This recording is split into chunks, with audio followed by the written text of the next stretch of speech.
Hello. Back Yeah. again. Hi, everybody. I'm Mika. Hello. I'm Kira. Yep, and we're back for round 3, right, of True Detective. Oh, I had to think about it for a minute. So, season 4, round 3, episode 3. Yes, Yes. yes. And this only 6 episodes, so I don't know how we're going to Oh, wrap I this know. I up. was hoping we would get 8, but okay. Yeah, With the yeah, 6. six episodes.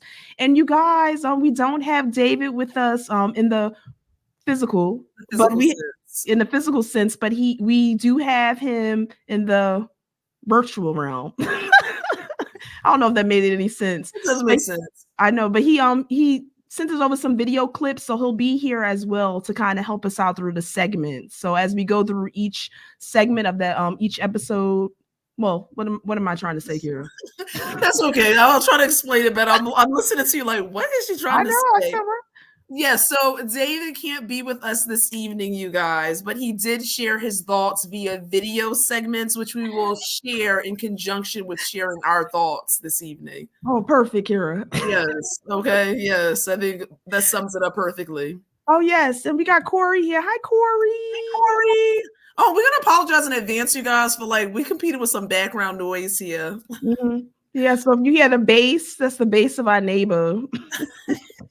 And then our cats, you might hear some feline in the background as well. I know. I said they always wake up when we doing streams. I know, like clockwork. It's unreal to me. Gotta love hey, it. Caprice. She said, "Hello, my darling. So excited for this episode." Hello, love her. Yes, yes. Oh, and we got Laren coming in. Hi, Laren. Hey, Laren. Okay, I'm gonna try to. We're doing a lot of multitasking because we're gonna be doing a lot of video clips. So I'm gonna try to manage this chat as best I can on top We'll of do the things. best we can, yeah. Yep. But we're gonna get right into it, you guys, and we're gonna have David start us off, and we're gonna start with the opening scene. So when we have Navarro meeting Annie, so let's get Dave's thoughts, and then we'll share our opinion. Hey guys, it's David, the 4K Lowdown, and I'm sorry I can't be there with you for Season 4, Episode 3 discussion of True Detective, but I'm here with you in spirit. So let's talk about the opening scene. Opening scene does not start how we think it's going to start, but I'm happy with what it did because you get a flashback into how Navarro meets Annie K. And there's like a significant event. So a birthing happens, and Navarro, who seems very hated by the indigenous there, kind of joins them for, even if it's for a brief moment, becomes one with the sisters. And I really like that bit, and I think that's how Navarro first really develops her relationship with Annie K. So I think it was a good intro and a great way to start the episode. Oh, yes. I love David's input for sure. Mm-hmm. And I couldn't agree more. I 100% love the way we opened this episode, going backwards and creating, setting us up for why, right, Navarro is so invested in Annie, right? She's not just a victim. She's not just someone whose life didn't matter. There's substance there. Like they start off participating in this birthing scene, right? I believe she goes to Annie's home to arrest her initially. Yeah, because she was protesting at the mines or maybe vandalizing the mines. So she sent there to arrest her. Oh, yes. And I love Annie basically states, I'm going to I'm paraphrasing here, going to deliver this baby so you can arrest me or you can help out. And Navarro jumps right in there and very much taken aback, by what she's witnessing, right? And I think Annie noted that it was one of the last birthing centers, if you will. Yeah, it's one of the last birthing centers to the Native women in the town. And I like this because I love this backstory because it, like you said, it kind of humanizes Annie a little bit more and shows why Navarro is really so invested in solving her case, because they did have a prior relationship. And I love how off the bat she comes right in, Navarro joins them, and Annie says, well, before you kind of basically take me to jail, I need you to help me deliver this baby. So I thought that was a beautiful scene to kind of see her backstory. Not only is she an activist, she's a midwife, you know. Oh yeah, and it leads you to believe like there were many more encounters between the two that we might be privy to see throughout the remainder episodes. Oh yes, definitely. Let me just check the comments. I'm gonna see. Okay, we're still good. Yeah, so I thought this was a great opening scene. It's kind of different than how they've usually started the episodes, because usually they pick up right after each episode. So I kind of like this one because we're getting more into the backstory of the characters. So this was really, really good. Oh, agreed. I'm hoping they do this going forward with the remainder episodes. We're learning a little bit more, maybe even about Clark. Or Clark and Annie together, perhaps. Yes. Now our next scene was our boy Hank. Oh my gosh, I don't know what to say about Hank. Oh my goodness. Yes. Jury is out. The jury is out. Right now we know that Clark is missing. So one of the researchers is missing from the ice, and we are full-blown search party mode with our boy Hank and his civilian crew. So let's take a look at what David's thoughts are on that, and we'll pick it up from there. Okay, let's talk about Hank and the Hillbilly Hunt Squad. What's up with that? I think that was really odd. I mean, I know he wanted to, go on a manhunt for Clark because Clark is the one that's missing. And they presume that Clark is probably the killer, right? So why is it that Hank seems to want Clark dead rather than alive? Because Navarro confronts him and say, we want him alive. And Hank says, do we? So that makes me wonder if there's something else going on, or if Hank just wants it. I think Hank just wants it over with. Just kill the dude. We don't have to worry about arresting him or, filing reports or anything like that. We just finish the guy off and we end this thing so I can go back to waiting for my Russian bride to show up. But that's what I feel about that. I think that's gonna play a factor in episode 4. I'm interested to find out where that goes. I couldn't agree more. One thing that was interesting to me about this scene was I was shocked that Hank was taking full charge and actually looking for this missing guy. I was kind of like, I didn't expect him to even have interest, honestly, which leads me to believe, or wonder rather, why is he so intent on finding Clark? I expected maybe Danvers to have to wrangle him out of his office chair to kind of be looking or doing his job looking for this man, but he is in full pursuit. And I love that David mentioned his hillbilly crew. I think Danvers speaks to them in that manner as well. Oh yes, his civilian crew that he put together. So yeah, he's being persistent, which is odd for Hank. Like you said, he's taking the initiative, but also too still breaking the rules with hiring civilians to kind of act as law enforcement. And I think this is interesting too, what David said about why is he so intent on trying to get Clark. There, we do find out later, and we'll talk about that. There's some history there that Hank is familiar with Clark, and we'll talk a little bit about that.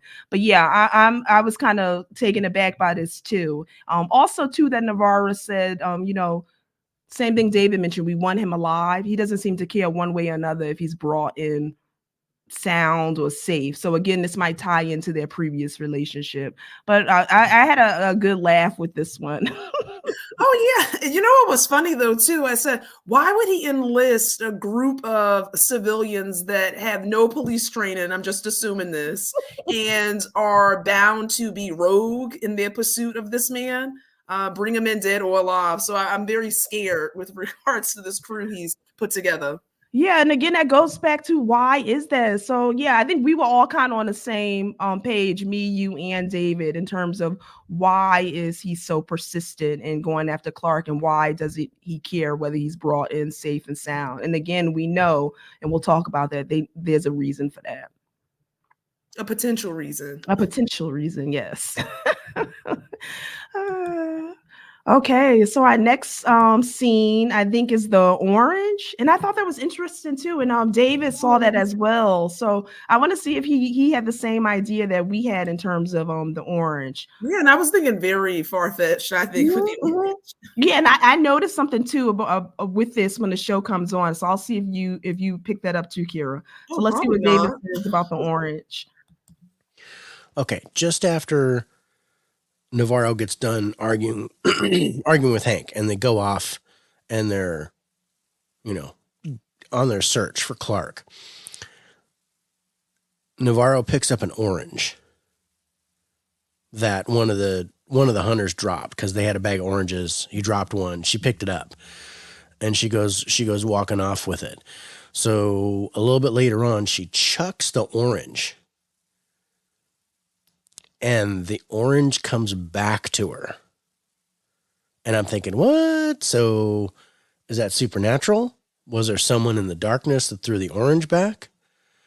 But then she's immediately called back to the station to be on temporary assignment with Liz to go through the evidence from the trailer, from Clark's trailer. So was interesting that the orange came back, but Navarro didn't really follow up on it. She didn't really she was looking in the darkness, but she ended up just leaving and going back. But I will say this, I think that orange is going to come back. That's foreshadowing. I think the orange is going to come back in episode 4, and we're going to see that orange again. Yeah, what are your thoughts on that, Kira? Okay. I was very perplexed by the orange, I must say. At first, I was curious of why this group of men have these oranges. And so at first I was kind of like, oh, maybe perhaps it's a snack. In the case you're going to be out on the ice for a long time, you need something that's going to be easy to eat in the cold elements, right? Firm. So at first I was leaning that way. But then to pick up on what David said, I thought there was a piece of this scene with Navarro specifically in the orange that was supernatural undertones there, because she does kind of chuck it. It does come back, and you're left waiting to see what force did that. And again, it is leaving question marks because we don't figure out who that is. It's not shown what or who. And she kind of just retreats, like David says, and goes back to meet up with Danvers to go over that evidence. So I'm perplexed still with the orange. I'm curious to see how it's reintroduced in future episodes. Yeah, I'll leave it there. I definitely think the orange is another Easter egg, and I think it's going to show up later in the episodes. But I don't know if you noticed it. And we got to check in with David too. In the credits, they have the orange underwater and it's unpeeled. Did you pick that up? I absolutely did not pick that up. Oh yeah, because when you were saying that, I wonder if you saw it in the beginning or the end. I was like, probably not. No, look at that. I didn't even notice that. Wow, I gotta go back. Yeah, so if you go back in the credits, towards the end, there's the orange in the water and it's unwrapped. So I definitely feel that this orange is going to play a pivotal role. So I'll be curious to see. But I thought that was really interesting too, because obviously they pointed it out for a reason. Now, if the orange never comes back, I'm going to be more, it's going to be hilarious to me. Corey said, makes you feel he is trying to cover something up. Oh, I think that's Hank. Yep. Yeah. Agreed. And we'll see that a little bit later, kind of, what did Hank know or what didn't he know? And then also Corey said, I found it odd that she just went back and didn't pursue. I agree to an extent, but you know what? One thing that I'm thinking is perhaps it's not unsettling to her. Maybe Navarro is more in tune to what that means than we are currently. Yeah, it'll be interesting to see. I'm kind of curious of what this signifies, what this orange is all about. Okay, so the next scene, which I really, really enjoyed, was the William Wheeler case. I think I have the name correct, right? Yes, Wheeler. Yes, the William Wheeler case. Say that 3 times. I'll let David give us a little feedback on that. But what we realize is that this is a case, the last case that Navarro and Liz worked on together, and it explains it seems this is the case that had them have their falling out. So I'll be curious to see where that goes. But let's see what Dave's thoughts on it are. Okay, so in this episode, we get some more information about when and how Navarro and Liz kind of lost it with each other and and what happened. So it traces back to a woman who was being abused by her husband, and they kept getting called to the house. The wife kept, not filing charges, not saying anything was wrong, going to the hospital for broken arms and whatnot. You could tell there was domestic abuse going on, and they knew that something was going to happen. So in the story that Liz tells, she says that they show up at the house and the wife is dead and the husband kills himself. But in the flashback, the guy is whistling, twist, and shout, and he's just sitting in the chair. So I'm going to say murder-suicide, my sweep behind, because I think one or both of them killed the husband and made it look like a suicide. And then Navarro kind of lost it because it was wrong. And that's why they split off and Navarro joined the troopers and she kind of left that office. I think either Liz killed the guy or they both killed him, and then Navarro couldn't live with the guilt, is what I'm thinking.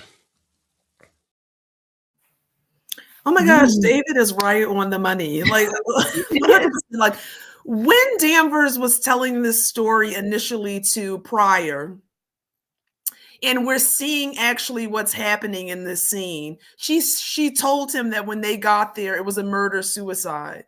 And we find that both Navarro and Danvers find Wheeler very much alive, sitting in this chair, as we see him in this picture. And so I instantly thought, okay, she's not telling Pryor the truth, obviously. And then what really happened to Wheeler? I was thinking Navarro probably killed him instinctively just based off of seeing what he did. Then I said a big switch to that could be Liz, by the book, Danvers, killed him instinctively based off what she witnessed he did. And then maybe between the two, they decided to cover it up, or they couldn't agree with how to deal with the case, and a lot of the cover-up resulted in a falling out. That's where I'm leaning. So I really do agree with what David said. Yeah, okay. So I'm going to agree with both of you, because that's the first thing I noticed with this flashback was that she's telling this story, but she's leaving out that key part that this guy was still left alive. I was kind of torn in who I thought actually killed him. Go either way. Because we know it's not a murder-suicide. At first I was thinking, hey, both of them blazing. Could be. We don't know. Could be. I was kind of leaning toward maybe it was Navarro who did it. Yeah. And then that might be too easy of a choice though, perhaps. Really? I think so, because between the two, I actually think Navarro is a little bit more by the book than Danvers. Oh, well, I can see how you can say that. I think that if you look at a personal life, so personal characteristics, Danvers probably seems very much all over the place with regards to relationships, etc. As a police officer, I've only seen her by the book with regards to how she's handling cases. And so I would be shocked, honestly, if she wasn't the one, for the most part, in control. It would look differently for me if she responded against the grain in this scene versus Navarro. I wouldn't be surprised if Navarro actually killed him, honestly. Yeah, and I'm going to point out a little bit later in this stream, sometimes where Danvers isn't so by the book, in case, our frozen bodies. But yeah, I can see that. It'll be interesting to see who actually pulled the trigger, or did he shoot himself eventually after whistling that song, or did they do it together? I'd be curious to figure that out. let's see, we got some comments. Oh, we got Caveman here. So hi everyone. Yay. Please hit that like button for these beautiful ladies. Thank you so much. Corey said, and then Liz lies when telling the story to Pete. Yes. Exactly. And he actually tries to get the real story again later from Hank too, as well. I don't think Hank knows. Yeah, I don't think Hank knows too. And why would either one of them tell him? Yeah. And then Corey said, reminds me of season 1, maybe, of one cop kills out of anger and the other covers it up. Ooh. Ah, yes. Mhm. Ooh. So who? Well, which one Yes. of you though? Which one? That'll be the key to see who it was. Oof.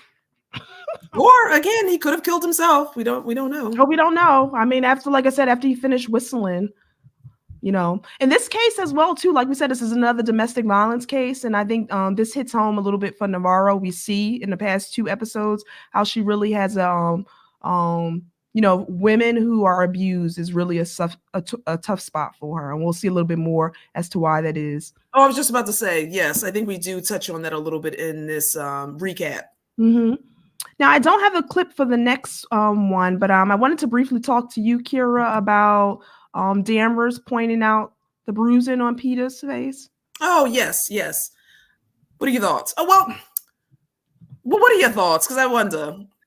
Well, I think it was interesting that this followed kind of that flashback with the Wheeler case, because I think she knows. I think she mentioned that he's like a avid skater, so him falling on the ice, I think that's the story that he gives her. It's not likely. I think she knows that Hank is the one who attacked him. And I saw a little bit from her some mother in there, so you know she kind of hinted that she was aware of where the bruise came from. Oh, I agree. I definitely think Liz knew that the story that Pryor gave was made up. There's no question about that. And again, I think that was such a dumb story to provide in general, just because we get a hint to know that he was a really good skater, knows his way around the ice. Also, I do think that she understands more so that Hank was the responsible party. Again, I don't think she's going to bring that up. She didn't bring it up. I don't see her actually bringing that up, but implying that she knows, and he probably knows she does. Yeah. So the next clip I think we go into is their Navarro and Liz. We know Liz calls Navarro back from the troopers to start working with her full time on the Annie K case, or this missing researcher Clark case, and they're going through evidence trying to figure out this relationship, because we know Clark and Annie K were in a relationship. It's through this, looking through evidence, that we find out that someone else was aware maybe of their relationship. And I thought it was interesting too, Kira. I think you noted some of the things that goes back to Liz's attention to detail, how she was able to put together that this maybe might not have been a fling. Oh yeah, so we should kind of paint the picture that when the specific evidence they're going through is a bunch of photographs, and in one of the images that we see, it kind of implies that their relationship, well, it doesn't imply, their relationship did extend a long period of time, and it dated back to an Ariana Grande. Was it an album that came out specifically for Ariana Grande? And she was able to link the length of time in which they were together based off when that album came out. And then she was also able to pick up that out of looking at specifically one picture, and then they collected a few other pictures in the same kind of theme, is that there was someone else perhaps taking that picture to capture that candid moment of Clark and Annie together. And so it wasn't necessarily secret to some people. Oh, yes. And then specifically the blue hair dye, which we later find out is on the picture, that kind of leads us to the hairdresser, who's a friend of Annie K's. So I think David had a clip on that, and we can kind of go in a little bit more into who Susan is as well. So I'll play Dave's video on that. Okay, so a new character is added to the series. let's talk about Susan the hairdresser. So we get a couple of new tidbits of information from Susan. Number one, that she lied to Navarro initially, because they figure out that Annie K had her hair colored blue, and Navarro recognized that color for some reason. Probably because she questioned her in the past. So they confront Susan, and Navarro's like, "Hey, you lied to me. What's going on?" And then we get a couple of interesting bits of information. Number one, that as far as the symbol goes, that spiral tattoo, that Annie K dreamt of that tattoo, and then the dream stopped once she had that tattoo made. So she dreamt that symbol, and she was dreaming that symbol over and over again. And then once she got the tattoo put on her body, then the dream stopped. And I thought that was really interesting. Nice little supernatural element there. And then you get the fact, a couple other things. So this is all going to come together. So Susan was dating a guy from Salal Base. So you got Annie K was dating Clark, and Susan was dating somebody from Salal Base, and that was a person by the name of Oliver. Oliver was a maintenance guy or engineer or whatever, and he wasn't on their roster because he left shortly after Annie K died. So that was like 6 years ago. So now they've got a new person that they can talk to in this guy, Oliver. They just got to figure out where he's at. Cut back to Susan also lets out a revelation that Annie K went with her to the Salal base. She did all the hair cutting there at the station. And Annie K seemed really insistent on going. So what's up with that? I thought that was really interesting. So she wanted to go there. She was like, I have to be there. So she kept insisting on going, and then finally Susan took her with her, and then Annie instantly takes a liking to Clark, and they start going out. That's suspect. I think that's really interesting. So with this, we learn that there's another person that they can talk to, so they have another lead. So they can go find this Oliver guy. They find out that Annie K was insistent on going to the station, and then met Clark there. And then Clark, got the tattoo and did all the other stuff. So just a couple of interesting bits of information entering in Susan the hairdresser, and the fact that she lied to Navarro before to kind of save her bacon because she was going to the station too. And she was also dating someone that was there. So interesting stuff. Oh yes. That's like a mouthful, David. But again, right on the line a little bit with what I was thinking here. So again, to kind of add a few things.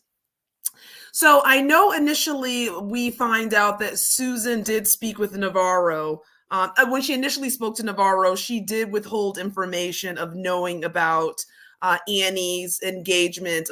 Not engagement. I was going to say entanglement. Relationship with Clark. But she did share with Navarro during their exchange that she was really scared. Navarro knew who she was. She was obviously scared about what just happened to her friends. And she didn't want to necessarily speak to Navarro. But we also find out that she did contact and report that information to, lo and behold, Hank. Yes. So that's a tidbit piece from that scene that I was like, oh my gosh. So Hank knew all this time about Annie K's relationship with Clark and withheld that information for this entire length of time. Why? And then also David noted that Annie was intent on going with Susan to the Salal station. And I was also wondering, why was she so intent on going there? And my initial thought was, She was already engaged in the activism with regards to the mine. Perhaps she thought that the Salal station held a lot of information, or maybe useful information, or like maybe just curious about what they're doing there, what's the work they're doing, what their role is. So that's kind of where I was leaning there. And then while she was there, she formed this connection with Clark, initially based off of her tattoo, I believe. He saw her tattoo and was drawn to it. And then I think Susan noted that they ended up speaking for the entirety of the time that they were there. And so there was this commonality there that became a relationship. So those were kind of things that stood out for me specifically. Yeah, I would agree with you both. Hank, see, that's what I said. He's coming back. So again, Hank withheld that vital information. This kind of had me thinking, okay, maybe there again this is a reason why again he's so avid to pursue Clark. I think I agree that I think the relationship between Annie K and Clark became a real relationship. I think initially too, I felt it was kind of suspect. Like there's a reason she wants to get into that research lab. Again, maybe having to do with the mines and being that activist. But I do think based on the pictures that Navarro and Liz saw of them together, that she developed real feelings for him. I don't know. Could be wrong. But that was very interesting to see. And I kind of like that. And I was curious too, to see now we have this new person, Oliver, who we're going to talk about later, who also was kind of aware of their dynamic and had a relationship with the researchers as well. So I agree with you and David in that assessment. Oh yeah, definitely. And it's interesting because again, Hank knew about Oliver, I believe, as well. Right? I think. I'm assuming. Maybe I'm leading there. He 100% knew about Clark, and it leads me to question why he withheld that information. Is there something more that he's holding back? Yeah, I actually think that Hank might have some ties with the mines. That's what I'm thinking. Or maybe he's trying to protect something there. I'm not sure, but he's being very suspect with. Oh, one thing I want to note before we move on too is Susan specifically stated that Clark was not like violent. So I think I remember Navarro kind of asking about that, and she stated like emphatically no, right? Like she did not see that. So even holding that information, I felt that the relationship was pretty solid. Yeah, and I'm thinking, this is just me thinking, I don't think Clark had anything to do with Annie's death, just based again on the pictures, them getting the matching tattoos, them having a rendezvous in a trailer. I'm thinking it was a genuine relationship. Probably didn't start that way initially, but that's where I'm going with it. So to be curious to see where that goes, but I like the little backstory with that as well.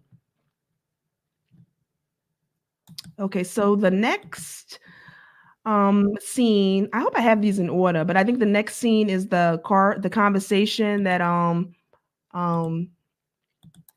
Danvers and Liz and Evangeline have in the car, which I thought was really interesting. What was it? So layered. It was very layered. It was it was so much going on here. I mean, I think that to kind of piggyback off the last scene with Susan, I think one thing that I thought was interesting about the way they started the conversation was Navarro being upset with regards to Hank holding this information, and we find out that Hank was the one that kicked Navarro off the case. Hank was also the one that had this information and withheld it. And then also, she was challenging Danvers regarding like, oh, there could be some type of conspiracy involved with the police and what happened to Annie. And I think Danvers kind of combated that in a really good way to kind of have Navarro unable to answer, well, think about the mine and how important it is in this town. There were like so many people who had a reason to kill or hurt Annie. Yeah, I think she said 50%. What happened to Clark? How does that explain what happened to the scientists? And on and on and on and on. Yeah, I think she said it was like 50% of the town works for the mine. So if you're trying to get the mine shut down, you have a lot of enemies. So that was really, yeah, that's true. Also, I like this again, going back to the supernatural versus the physical, because we have Danvers, who doesn't believe that anything supernatural could be occurring. I think I wrote down kind of the line. She said, "Don't give me that voodoo, ET, cosmic BS. There's no magic that's occurring," where we obviously see some supernatural elements. Whereas Navarro, I believe, thinks there is some sort of supernatural element occurring. So I like them going back and forth with that in the car.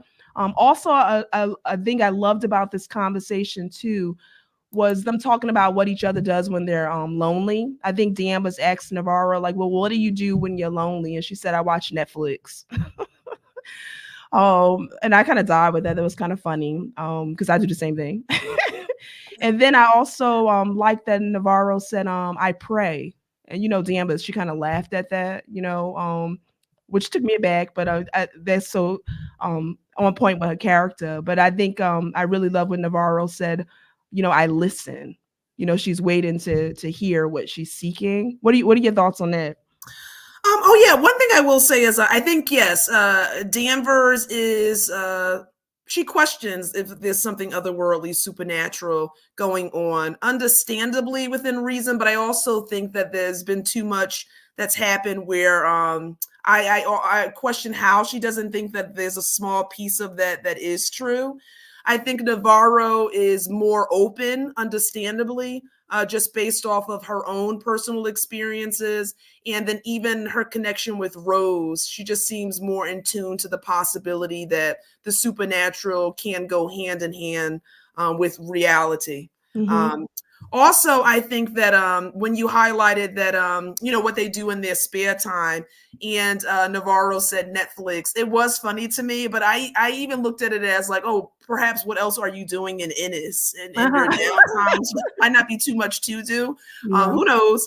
But yes, even when Navarro shared that she prays and Danvers initially laughs, I do think we see a quick juxtaposition when she challenges Navarro on that, like really saying, oh, will you pray? She said, no, I listen. And when it kind of went back, that camera on Danvers's character, there was a shift there. There was a change there. She really did shift. It went from sarcasm to really trying to understand what that means more fully. She didn't say anything, but her face to me spoke value. And I thought it was also funny with regards to the conversation they had when Liz kind of stated that she was on Tinder. Yeah. Yes, and then Navarro, like that to me was funny. And then she kind of explained that she kind of sets it up in Fairbanks, so she doesn't kind of eat where she shits on where she sleeps and lives. Yeah. Navarro said not anymore, like, you know what I mean? So kind of just that little play on pattern behavior. Oh yeah, and I think that's what actually started, like you said, them talking about, well, what do you do when you're lonely? Yeah, because she had mentioned that she was on Tinder. Oh yeah, I forgot about that. That was funny. I thought that was hilarious. Yeah. And I also too, that they brought up the conversation when Navarro says, do you ever want to just go? Like, do you remember that she had that conversation where she told Danvers, do you ever sometimes just want to walk away from your life? Do you just want to go, like walk out of Ennis, walk into the ice and just kind of go? And I also saw too what you were talking about where Danvers was relating to that. And we see, I also was taken back to Rose and Travis kind of walking away on the ice. That kind of brought me back to that initial episode. But yeah, that was interesting. Like maybe a lot of people sometimes think about walking away from their life, maybe, especially if it's not a happy one. So I actually saw them kind of, agreeing on that. Yeah, there was clearly verbalized. Yeah, there was clearly commonality. Like, and you just kind of like hinted at it, that it didn't have to be verbalized. Like Danvers agreed without saying anything. Yeah, that spoke volumes. Oh, we have Miss Caveman joining us. Hi, how are you? And I think Corey says Hank seems very suspect. Yes, very suspect.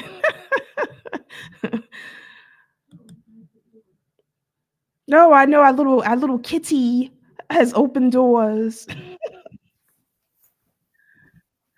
know the cat's always going. Interlude. Oh, sorry. I love that. Keep it going. Yes. I know. Keep it going. Hey, you can't stop with the cats. Yeah, Oh my gosh. you can't stop with the cats. You're always on your toes, these kittens. Always on your toes with the kittens. Ooh. And I said they always, like I said, they always wake up when you're doing something. Always. And we can't kick them out. It'll be like a loud rumble over here. Oh yeah, we can. We got Mr. Holland. Hi, Holland. Hi. Hi. Thanks for joining us. No, the cats supersede the stream. They must be allowed to do whatever they please. Yes. Okay, so the next thing, and I think I'm not sure if we have a clip for this, but the next thing that I wanted to note was Hank making amends to what I thought was Hank trying to make amends to Pete. I don't know. What were your thoughts around that? This cat is over the top. Sorry, you guys. Scared me a little bit. Oh, show her cuteness. Will she let you pick her up? She comes over here again. I'll grab her, but she's making me nervous over here with my setup. Okay. All right. She just left. Oh my gosh. Sorry, guys. She's making me nervous over here. Lose a light. I think I lost a spotlight one time with the cats. Okay, let me redirect. Okay, safe space here. Oh, okay. So now Hank making an amends. Let me kind of pull up a picture. I think I have that here. Okay, so this led me to believe that this is pattern for Hank. So he does something that he shouldn't do, and with Pryor in mind, maybe says things to him that are inappropriate or dismissive or belittling. Already have seen him be physically abusive to his son.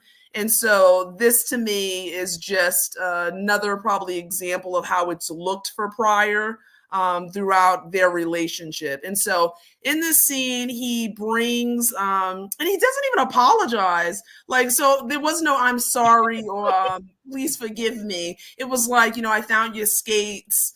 You were like pretty good on the ice. Why don't you give them to your son, Darwin, and send me a picture of him when he's on the ice, basically. And Pride just kind of was like, okay, takes the skates, kind of looks at him, and I'm guessing, okay, there we go. Yeah, to me, again, it's another abusive relationship. So, this is something that he's used to. Like, he has this pattern or behavior.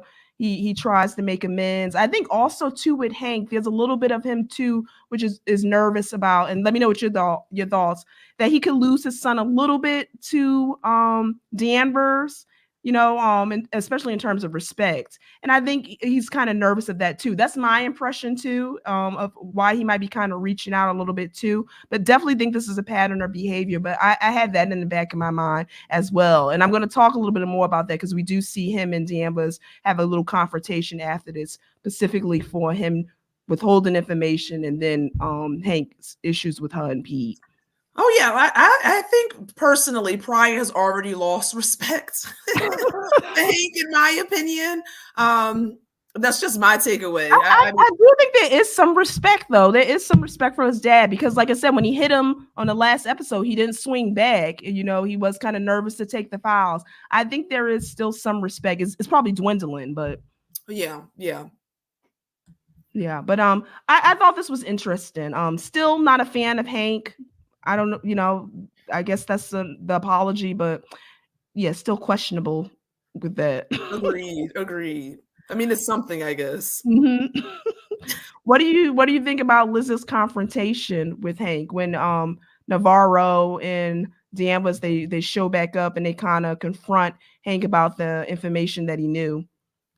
Oh, well, I was very proud of Navarro. Like, she doesn't hold back. So she went at Hank and was confronting him about laying it out there, what he did, why, putting it on the line, head to head, like no backing down, which I thought was like, oh, wow, awesome. Like, there was no fear there, calling him to the carpet, if you will.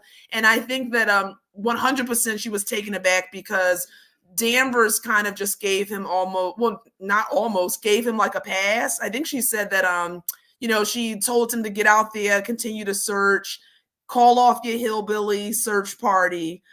She kind of threatened a verbal reprimand, if you will, or some type of written reprimand. Mm-hmm. And that was kind of it a bit in terms of like the punitive discipline. Yeah, I kind of wrote down the quote because this was and I saw Caveman put that in the comments because I Oh, was because yes, she reference a says, graduate. yeah, she says to Hank, maybe I will report you for you and your hillbilly friends. And he tells her, maybe I'll report you for playing Mrs. Robinson with my kid. And then we have of course, Pryor saying, well, who's Mrs. Robinson? And I kind of died with that one too. Yeah, that was so hilarious to me. Yeah. Oh, you know what this is making me think of though, because if we go back to the scene of Navarro and Danvers going over the evidence, I remember that prior to them actually doing that, or was it after them actually going through the evidence, Pryor comes in and Navarro kind of implies the same thing, not Yeah. necessarily specific to Pryor, but implying there's a history of her like pursuing individuals and kind of saying like, oh, he has to run faster or run faster freshman to make sure that she doesn't catch him, if you will. Yeah, yeah. Oh, and I think David actually has a clip for this too that I'm going to share. Well, it'll kind of tie into to both clips. So I'm going to share that real quick too to get his thoughts on that. Hold on one second. Okay. Let's just say that Liz's promiscuity comes to the surface a little bit more, especially with Navarro, because Navarro already knows that she's a slut bunny. But what comes up that's unusual is the references to Pete. So now Navarro seems to think that if it hasn't happened already, that Liz is going to try to hump Pete. You know, telling him he better keep running faster, or stuff like that. And I thought that was really interesting. And then also that ties in to Pete and Kayla. Now, Kayla is like, you're always at her beck and call. You're always doing this and that. So it makes me wonder if there was did something happen between Liz and Pete that we don't know about? Or will something happen in the future? Or is Kayla suspecting that there's an affair and the two of them split up? I hope that doesn't happen because I really like Pete and Kayla. But it seems that Kayla does not like Pete spending time with Liz. And I think there's more to it than just boss and employee now. So that should be kept an eye on. Now that's interesting, like David's takeaway, because I definitely see where he's going. But this is my thoughts. I honestly would be shocked if they took it in that direction, like having something occur between Pete Pryor and Liz. And I personally feel that Pete really just admires Liz Danvers for her work ethic, in terms of like her being a really good cop, in terms of like being really astute, like modeling for her what a good cop can look like. Now I question maybe Liz's maybe thoughts. We don't know. Like sometimes I feel as though she's, yes, modeling for him, trying to be a teacher to him with regards to being an efficient, a good cop. Maybe some motherly aspects potentially there. But again, maybe she could be, could have some interest in Pete. I don't see that yet. And I kind of view Kayla, Pete's wife's, not necessarily jealous of Danvers. I would say more so resentful at the fact that her husband Pete is actively involved in this case, but she also implies that every time Danvers calls or asks him to do something, he's always readily available to her, despite what that means for the family unit as a whole, is always on call. But honestly, I'd be surprised. I'd be shocked if they took it in that direction. I hope they don't, honestly. I kind of agree with your assessment, Kira. I think it's more so she's kind of jealous of the job, maybe more so than Danvers, because she mentioned that she fell in love with this dorky guy who was fun, and that's the guy she misses. And the job is taking him away from her. It's taking him away from his son Darwin. He's not home to tuck him in at night. He's attached to his phone. Every time it rings, he's at her beck and call. So I get, like you said, more so jealous of the job, resentful for the job. I don't really see Danvers pursuing Pete. I don't think that's where they're going. I think it's more, to me, I see it more as a mother-son relationship, more mentor-mentee relationship, but it'll be interesting to see where it goes. Let me go to some comments real quick. I just want to say hi really quick to Lauren. Hi, Lauren. Oh yes, and then yeah, Holland, I saw your comment. Look, he said, "Ooh, the slut bunny in the face." Oh, I know. Yeah, see, I don't think, I take it as just, Danvers is just, I don't even know if it's promiscuous. I just think she experimented. She's on Tinder. She's Well, and can I say like, hey, do you have fun, live your best life? I mean, Liz is a mature woman. I think we can formulate opinions with regards to maybe, or not opinions. I would be more interested in why she is engaging in this behavior. Yes. I'm not judging her for it. I'm just curious what that does for her. Like, what need does that fulfill outside of maybe a physical need, if that makes sense? Yeah, it's obviously, it could be something new or maybe not, but yeah, that'll be interesting. Let me just get Corey's comment. Corey said, I think Pete gets the parental type of teacher attention that he wished he could have gotten from his dad. Yeah, that's what I think as well. Yes, very yeah, true. I really feel that their relationship is more in that realm, but I don't know. I mean, because Navarro, like David said, Navarro did kind of hint that she thought it was going a different direction as well. So who knows? And don't forget, Navarro has history with Danvers, so she knows what it's looked like in terms of how she does things. She even referenced when she closed the door, Danvers said, no one knows about Ted. Like, she was sleeping with Ted, and Navarro kind of implies, like, please, everyone knows. Everyone knows kind of what's going on, Liz, please.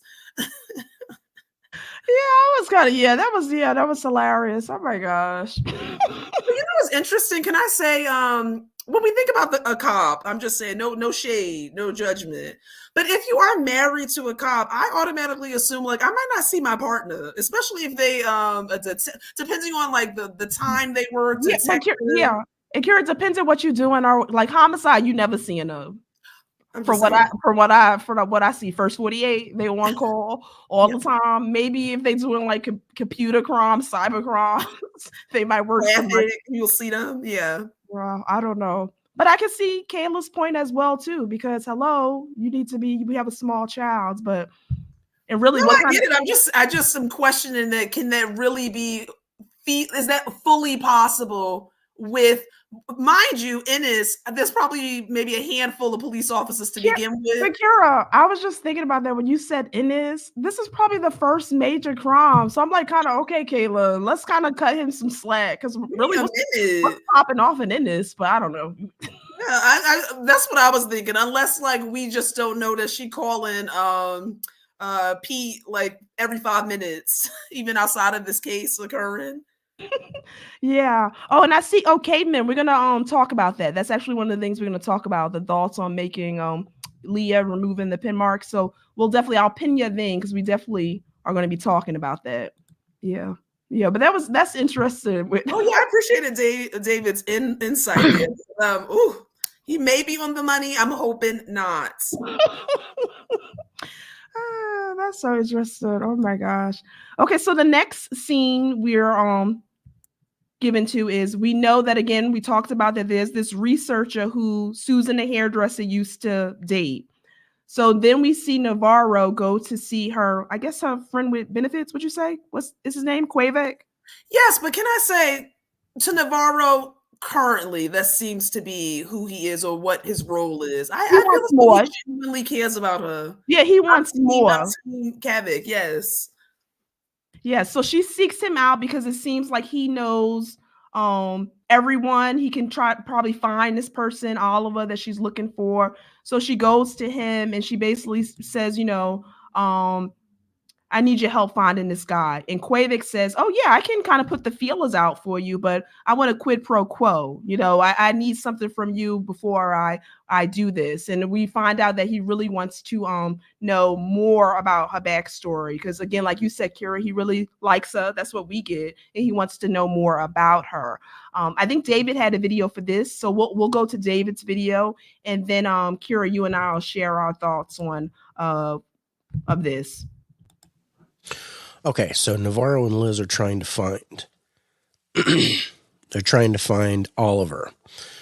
And to do that, because he's supposedly out on the ice, like way off the grid, Navarro seeks the help of Kavik, and Kavik is her, I'm just gonna say, bump ugly buddy, because they're like the friends with benefits. So she goes and seeks him out, and he's ice fishing. Kind of gets mad at her because she's making noise, but they're talking, and he's like, well, we're going to do a quid pro quo.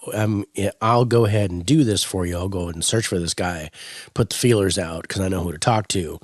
In exchange, you got to tell me something about yourself. And in particular, he wants to know about her mom. And this was a touchy subject for Navarro. So at first she's like, kick rocks, and she bails. But then she's like, I have no choice. So she turns around, she goes back, and she tells him. So the story of her mom was really interesting. It kind of describes what happened with her mom and her dad and a little bit of the history there. And I thought that was an interesting way to do that, was by Kavik having to ask her to open up about something. So this is Navarro kind of letting her guard down a little bit. And in exchange, Kavik goes and searches for Oliver. Really important. Yep, right on the money. I couldn't agree with David more. I think what I really liked about this scene was that Navarro, despite wanting to share this information, one, knew that she had to share it in order to get what she wanted in terms of this information, but also really showed that she felt safe enough in the space to do that. And we learned a lot about her mother, that her mother was very young, 15, when she kind of ran away or left and met her father. And that the father was abusive. There was a history of domestic violence there. And Navarro also shares that both her and her sister, Jules, were hit as a result. They endured physical abuse from their dad as well. And then the mom left. And then we also learned that when she left with the girl, she ended up ultimately leaving the girls and then was killed herself, and that the person who killed their mother still remains kind of out there, which I'm sure is very layered for Navarro as well. Yes. I took away from that too, that we see why Navarro might be so invested in terms of helping abused women, and why she really can't stand domestic violence of any sort because of that past history. And I also, she referred to her mother with the mental illness. Like you said, she was probably hearing the voices, the same thing that could be occurring with her sister. We're not sure, because again, is it supernatural or is this really mental health? And again, going back to even the first episode with Rose, who says, not everything is supernatural. It could be just mental health. So I love how the show is continuing to tie that in. I also found interesting in this conversation with Quavik that she mentions that her mother, she died without telling her indigenous name, which to Navarro is something that's really, really important. Really a lot of pain around that. And we're going to see that later too, when we meet Oliver, him mentioning that. This conversation, I really liked getting the backstory. I'm hoping that at the next episode, maybe we'll see a little bit more too of Danvers' backstory. So I thought this was really a great conversation, and it kind of shows you why Navarro is who she is. I agree, definitely. Yep. Yeah, I think really powerful scene. Yeah, I think we have some comments. Let me just make sure I'm not missing anyone. Okay. Corey says Navarro likes to give Pete a hard time. Do you think she is jealous at all that Pete is Danvers' new student? I don't think so. I think she probably is worried for him. or probably thinks that he should just not get too close, like keep distance is kind of what I get or what I'm thinking more so. Oh, but I can see what Corey may be thinking too. Don't mind the cats, you guys. They're going to town, so you'll hear them in the background. But I think maybe she's seeing that can you hear them? I can hear them. They're so funny to me. Oh my god. Cairo. Yeah. I think she probably is seeing too maybe what her and Danvers had. Maybe that's the relationship Pete and Danvers has is something that Navarro and her had. I don't know. Well, no, I think you have something that's probably similar because throughout this episode, don't forget, they were either Danvers and Navarro were going back and forth with like Danvers asking, ask the questions. And Danvers like, look, I don't want to play your games. Like, so basically the same thing she does with Pete, she also did with Navarro. So there is some commonality there. And that's not shocking that she would actually maybe be utilizing the same kind of techniques with regards to kind of teaching and showing Pete. Yeah, and especially too because she was saying the same thing like with Navarro, asking questions, and she was, I don't want to play your games and all this stuff. So yeah. Caveman said, anyone recognize the cadet's dad? He was the shop owner partner in Deadwood on HBO. Oh wow, I didn't catch that. Well, I should say I have not seen Deadwood. Yeah. Yes, it's on a very long list, but I didn't even catch that. Thank you. Noted.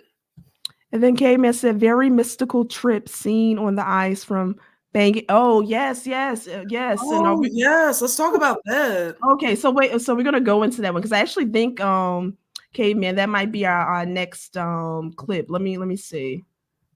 Okay, hold on. Oh yeah, it is. Look at that. Oh my god, this cat. Yes, it's the flashback. And I think before we go over it, I think David gave us a video on this as well. So let's get his thoughts too to see what he thinks. Okay, let's talk about Navarro's vision. So she's she's going along on the ice and she bites it. She slips and falls, cracks the back of her head against the ice. And she immediately sits up and she's in a desert. And a little boy walks up to her, which you don't see the boy's face, but you see the polar bear with the missing eye. And the boy touches her on the shoulder and is like, like, help my mommy or something like that. And then she comes out of it. So was she having a vision of Holden, and what comes out of that? That's really interesting. Yes, and again, this vision plays on another supernatural theme for me, or element to Navarro's experience. She's had this more than once now. These flashbacks, if you will, very vivid. And I do agree with David. I think that you don't see the small child, you see the hand, and you do see like the polar bear, all of those things. And I did think that was Holden too, like Danvers' son that she lost. And I know we kind of went back and forth on with regards to what he said. I literally had to put on subtitles, and it looks like he says to Navarro, tell mommy, and then that's it. We don't get anything else. So yes. I wonder if we're gonna add on to that message in a later episode. Yeah, see, when I listened to it, I got so you said you said tell mommy. David That's what said the subtitle said. Yeah, David said help me mommy, and I got get my mommy. Well, I'm just playing devil's advocate here. I had put on the subtitles and they said tell mommy. I put on the subtitles too. And even though I did see it say tell mommy, I heard. That's okay. I'm not arguing that. I heard get my mommy. But people in the comments let me know. Oh yes. And one thing I'm thinking is I wonder why Navarro is encountering Holden. So again, what's that connection about? Mm-hmm.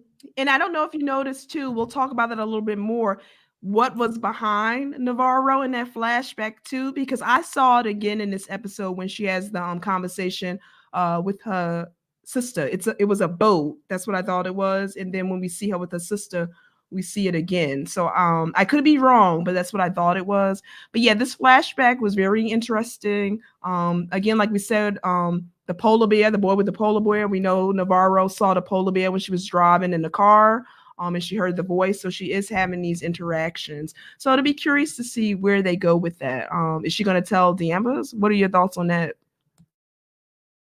I'm not sure. I think the jury's out on that. I think that she will share with Danvers when the time is right. I think perhaps we will have a full circle moment where all of these little things that we're seeing and the experiences between the different characters will come full circle, perhaps at the last episode or the episode prior to the last one, is my thoughts. Mm-hmm.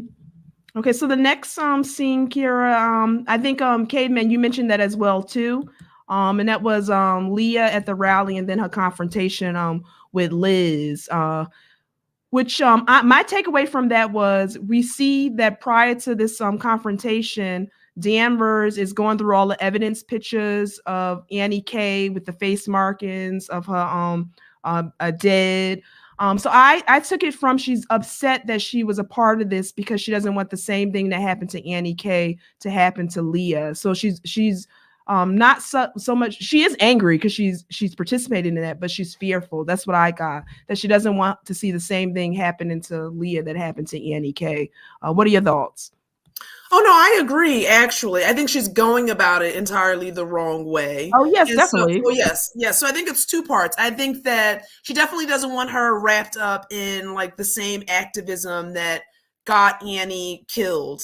I think that she sees her direct connection with this potential group leading to her getting harmed, or if worse, killed herself. Mm-hmm.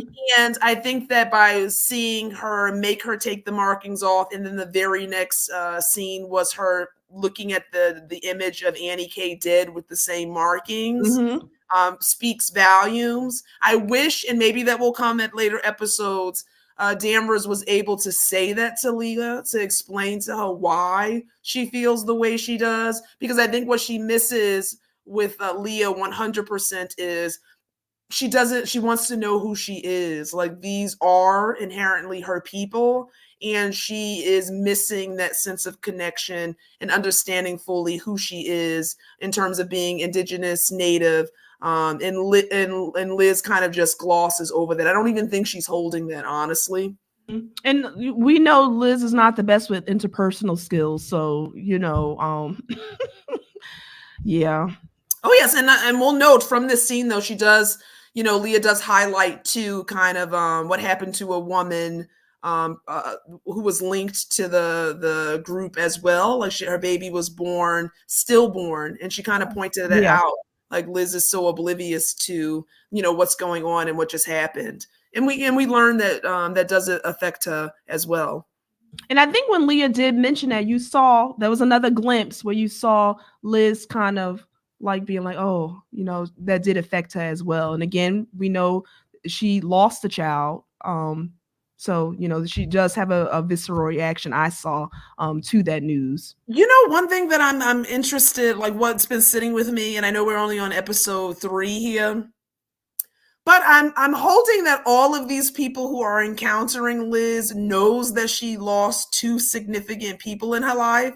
So I'm assuming that was some time ago, I understand, but it's almost sometimes a disconnect with regards to her interactions with people, of them like with not necessarily understanding how that can frame someone, if that makes sense. Not excuse it, but Yeah, because I was gonna say, because we have a lot of individuals in this town who've lost individuals, but to me that doesn't give you the license to kind of be, like an asshole to people. But I get what you're saying, you know what I mean? I think they I don't know, maybe they tread lightly a little bit with Liz because she is so standoffish, but I kind of understand, like you said, I know why she is the way she is. But again, that doesn't really, to me, give you the license to kind of be, I understand it, but I think, Oh, no, that's yeah. Yeah, that's just, my 2 cents with it. But yeah, yeah. Let me see. K-Man said, I actually worry being handed blue punch. Oh, I wonder, like, okay, like, expands on this. Yeah. Yeah, expand on that a little bit more. Expand on that. I don't want to assume. Yeah, yeah. Because Yeah, but blue is circling around in this episode. yeah, like the blue hair dye. So there's a lot with that Oh, color. and then even the markings on Leah's jacket when she returns from the mine, kind of implying that they're poisoning the indigenous people in the town. Yeah, I liked that scene though. It was a tough scene, but I did enjoy. Well, not enjoy, but I thought that was a It was a really pivotal scene. It was crucial. We needed to see it. yeah. Okay, and we'll talk a little bit about that, Kira. We mentioned that that Leah tells her about one of the women in the at the rally, their baby is stillborn. Could this have to do with the black water that's in the town that has the people so upset, and they're blaming the mines, which hey, they it could be related. But Liz goes to pay her respect. Again, like you said, with everything in terms of her character, to me, I am liking the glimpses where we see her really being empathetic, really letting her guard down, really showing her emotions, and really trying to empathize with others. I thought this was a great scene, and her just showing up to me was a very moving scene. Oh, yes, I agree. And again, no words were exchanged. She was just present there. But I think that she didn't there was no expectation of her one being there probably for the group that was together. But then also I think she just was going to show that she did care, that she was there was concern there. And then I think it was interesting in that scene too, where she sees the black water. She goes into the bathroom, and when she's rinsing her hands, that takes her back to really what's going on too in Ennis. She's seeing the black water right there. I thought that was interesting. And again, I think that's going to be pivotal as we go forward. Okay, we have a, let me see. K-Man said the high-tech vet giving body parts moving advice. We actually going down here in terms of like getting right to that.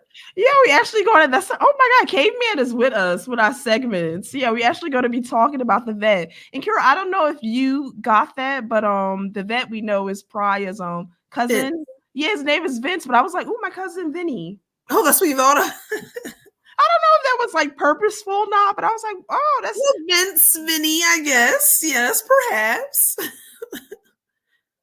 Yeah, I took that, and I think we'll start with David because I think he has a video on that, and then we'll talk about it. Oh, I almost forgot about the veterinarian. So Liz is trying to get a forensic guy to come in to do the autopsy there, so before they lose the bodies to Anchorage. But the dude can't get there. Something happens and they can't make it, snowstorm or whatever it was. But the forensic guy can't get to Ennis. So Liz is like, crap, I'm going to lose this to Anchorage and blah, blah, blah. But Pete goes, oh, hey, I have a buddy of mine who's a veterinarian. Maybe he can give us some insight. So she's like, where is he? Give him a call. So dude shows up, and we get one interesting little revelation with this. And that is that he doesn't think that the ice killed these people. Now, this is an interesting point, because he said that normally when people die in the ice and snow, they die peacefully because the hypothermia, they kind of get a euphoric sense. They end up being really calm, and they're just kind of laying there like they just peacefully went to sleep. These guys looked like they were screaming. So although he isn't doing an autopsy, even though Liz kind of asks him, kind of jokingly, but I think she really wanted him to do it. But he's like, my guess is that they all died of cardiac arrest, meaning they all had heart attacks. And he says, I've seen caribou frightened to death in the snow, and that's what they look like. So think about that. Yeah. Oh, yes. David summed it up perfectly. I thought it was so funny. Well, let me say something. I think veterinarians, I would take their input any day of the week, having pets. Come on. They are doctors as well, right? And so I appreciated the insight from his cousin for sure. Sorry, you guys, cat alert. Oh my goodness, you guys. Oh, gotta love it. Yeah, so I love the fact that like Pete thought like right then and there, let me call my cousin, let me get him here. His perspective was better than no perspective. David was right. The forensic guy couldn't get there. They were gonna be taken to Anchorage the next day. And Liz is like, oh, hopefully Anchorage would share information with us. Probably not going to happen, but at least what she got from that exchange with Pete's cousin is that these men did not die the way you think they died. Something scared them to death. And what that is, who knows still, but at least they understand that's exactly what happened. And although he couldn't do a post-mortem on them, he did say that he would put a guest on cardiac arrest. Yeah, and again, Kira, that's where I was hinted to, where even though Danvers is by the book a little bit, she was kind of about to let that vet do the. Well, she asked if you could do a little post-mortem, and Pete was like, Chief, like, it's to say like, oh my God, and she's like, oh no, I'm just joking, but was she? Oh, look, there goes David right there. Oh, yeah, you made us. I'm glad you landed safely, David. Yes. Loving all of your input. Yes. We've been loving your input. Yeah, this had me thinking about when he said the caribou. Was it the first episode where the caribou were running in the stampede? Oh yes, we don't know what kind of startled them, but if they were startled, because there was a whole play on if this is climate related, what's going on here. But yeah, they stampeded and jumped off the cliff, we presume to their death. But what was that all about? Yeah, this was really interesting, and it had me thinking what scared them so bad. Like Caveman said, yeah, fear killed them, cardiac arrest. Yeah. So that was really interesting. I loved Cousin Vinny. He came in the clutch.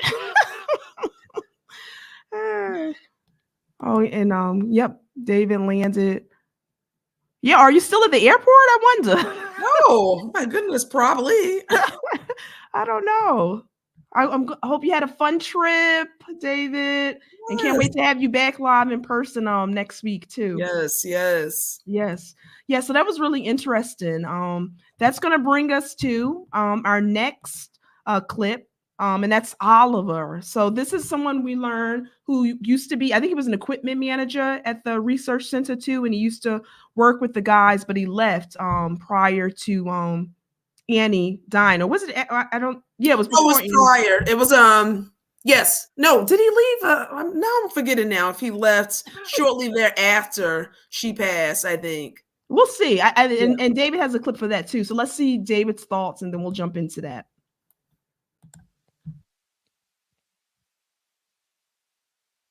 So Kavik comes through and tells Navarro where Oliver is.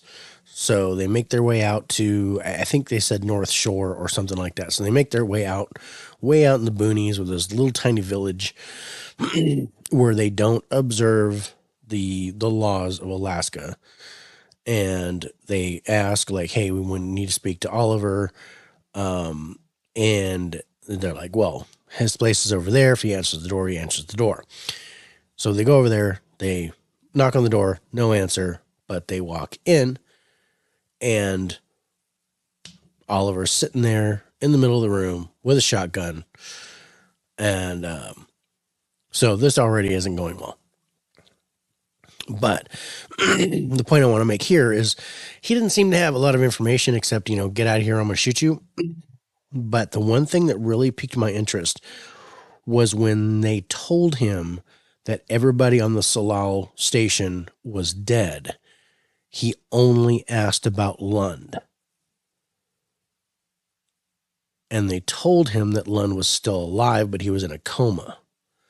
So I'm thinking that Oliver is going to either appear at the hospital. I think Oliver is going to be seen again. He's either going to appear at the hospital looking for Lund, find out he's dead, or they're going to go back out there with a warrant and haul his butt in so that they can question him.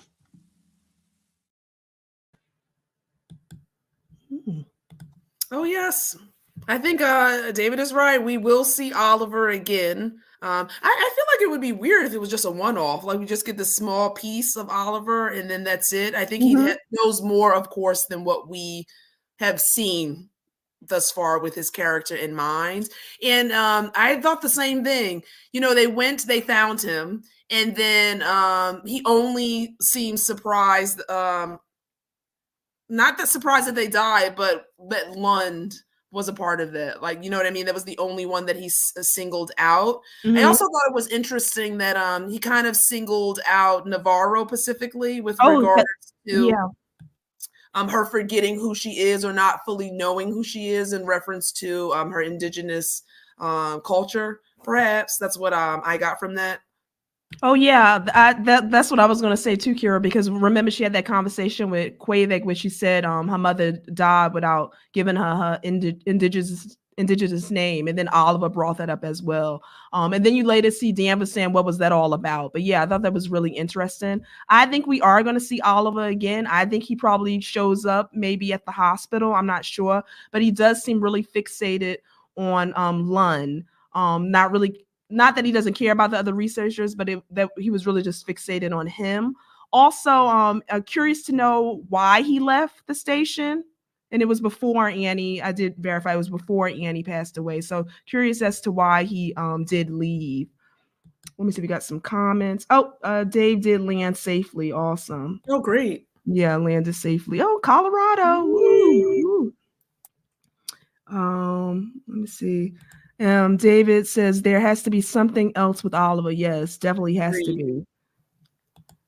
Then David said, yes, not knowing her true name, like he looked down on Navarro. Yeah. Like, yeah. And it's not for lack of not wanting to know. She wasn't given the information, but you can tell that deeply pains her. Yeah, he was no nonsense. He was like David said with the guns, I'm not giving you any information. Get out.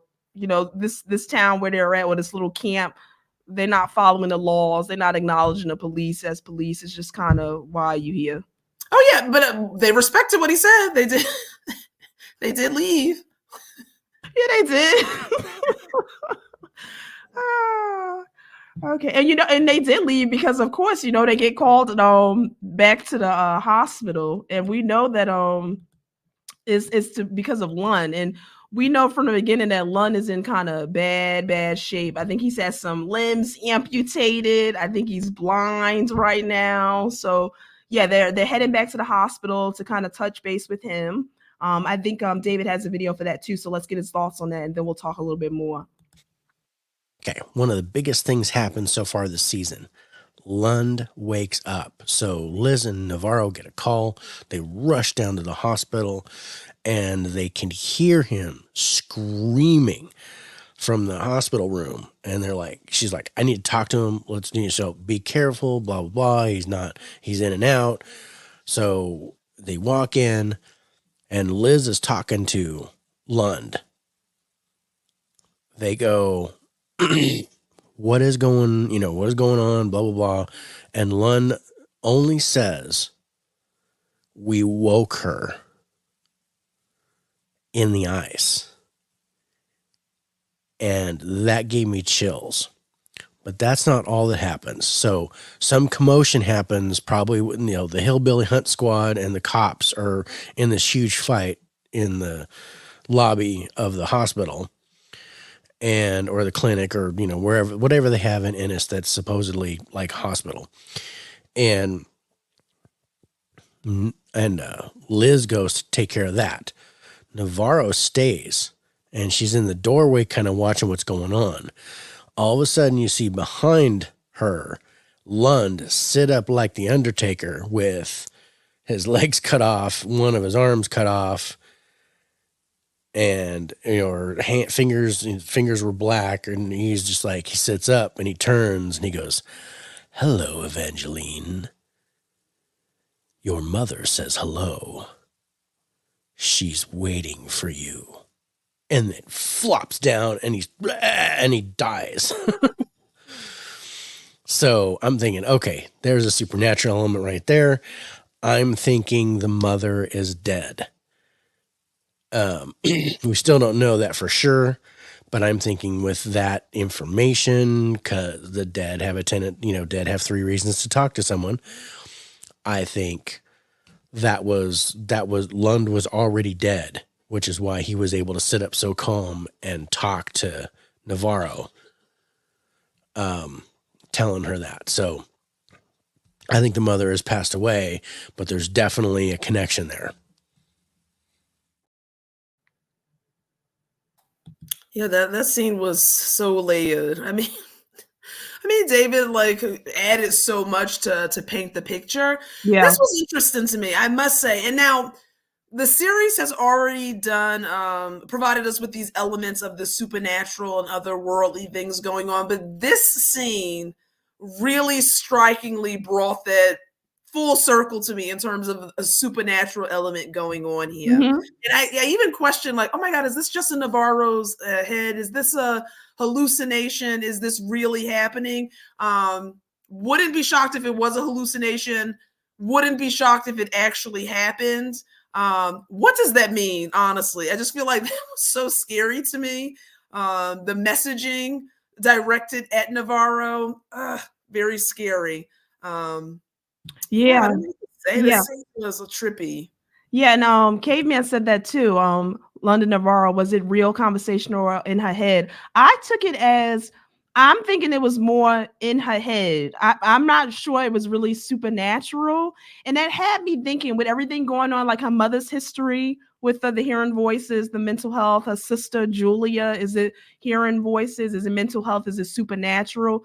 Could Navarro actually be having a little bit of the same thing too? Is she dealing with supernatural? Is she hearing voices? Is she hallucinating? So I'm kind of playing with that a little bit too, but it was really interesting. I also took away from when Lund said, we woke her. That's going back to them hearing she's awake. Clark saying she's awake. When Navarro's driving and she sees the polar bear, she hears she's awake. So Danvers hears it too. Yep. So all that kind of playing in. David said, I think Lund was dead and that happened spiritually. Okay. I can see that. I agree. Okay. Oh, bye, David. He has to go. Bye. Thanks for popping in. Enjoy.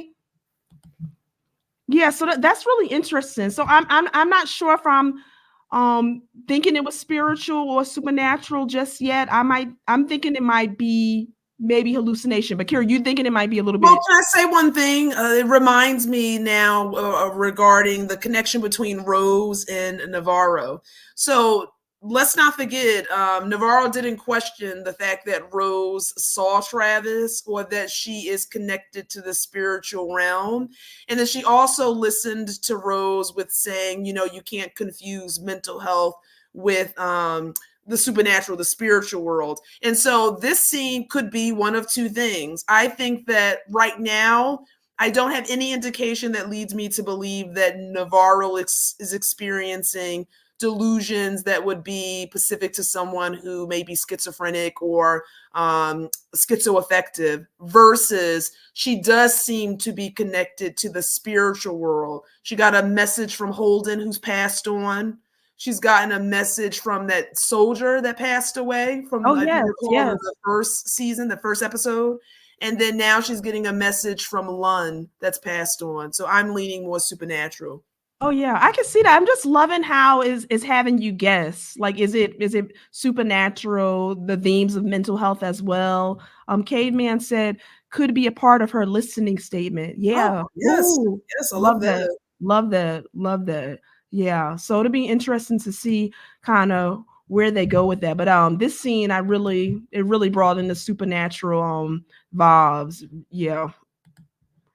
Okay, so we're gonna go to the last scene, how the show wraps itself up, and that's when Prior, he's cracked Annie K's phone. We know earlier in the episode, Danvers, she said, "You're young, you can crack this phone, try to make it work, see what you can get." He does it. And we find out some things. So let's see what David's thoughts are on that, and then we'll touch base with it. Okay, the last thing that comes up is Annie's phone.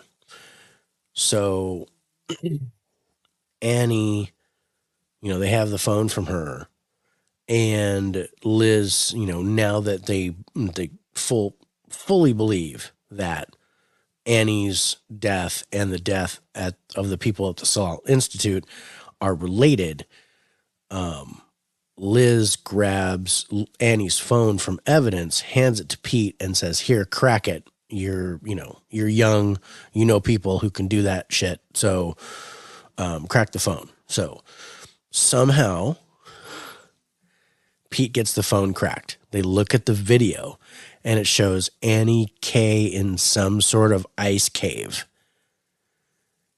And then that's where the episode ends. So there's going to be more with that.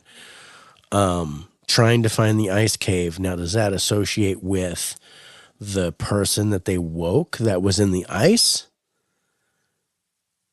Or does that relate to an actual real killer that didn't want anyone to know about that cave?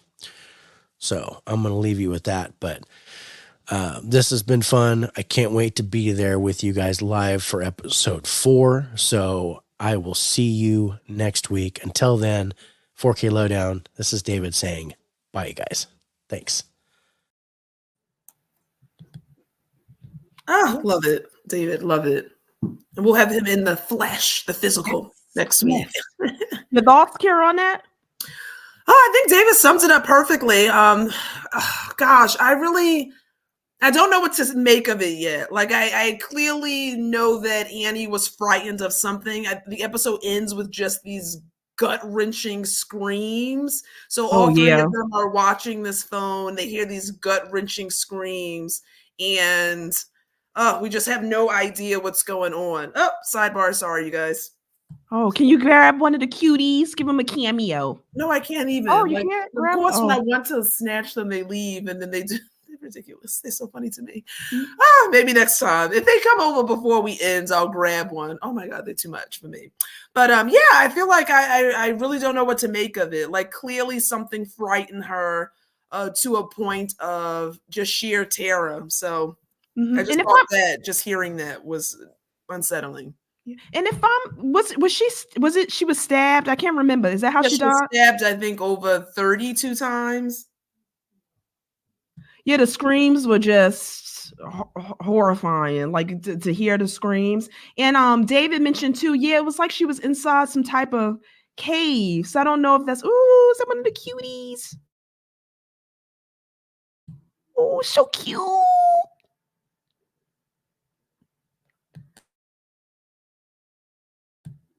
Yeah, so it'll be interesting to see what happened there, because she does seem like she's in some type of cave. I don't know what that is, and I don't know, but that was a way to end the episode. So I'm curious to see where we pick up. I think episode 4 is going to go keep it running, start off right away. I mean, we only have, like I said, 6 episodes in this season, but I'm still enjoying it thus far. 3 more to go. Yeah, I'm excited. I mean, I've been looking forward to each and every episode. I'm curious to see how we wrap it up, and I'm eager to see where the next episode starts. Will we pick up right where we left off? Will we get more of that kind of flashback, like more experiences, maybe even a flashback from Danvers? That would be great. Yeah, that would, especially since we saw kind of that flashback to Holden. Let me see. Caveman said, "Is she in a tunnel or just on a flat slab of concrete?" I don't know. It's hard to tell. It looked like she was in some type of ice tunnel or cave. I don't know. So it will be interesting to see. But again, another great episode. Yes. To me, I rank it still high. I'm still with it. They still have me with the suspense, and I'm here for the ride. Yes, agreed. Okay. All right, you guys. Well, we're going to wrap it up. We want to thank you for everyone stopping by. David was able to join, Caveman, Holland, Lauren, Corey, Mrs. Caveman. Thank you guys so much for stopping in. Always. Yep, and giving us some comments. We'll be back next Wednesday at 8 p.m. Eastern to discuss episode 4, and David will be back with us, so we're excited. So hoping you guys all have a great night. Thanks for tuning in, and we're going to be out. Bye, you guys. Bye.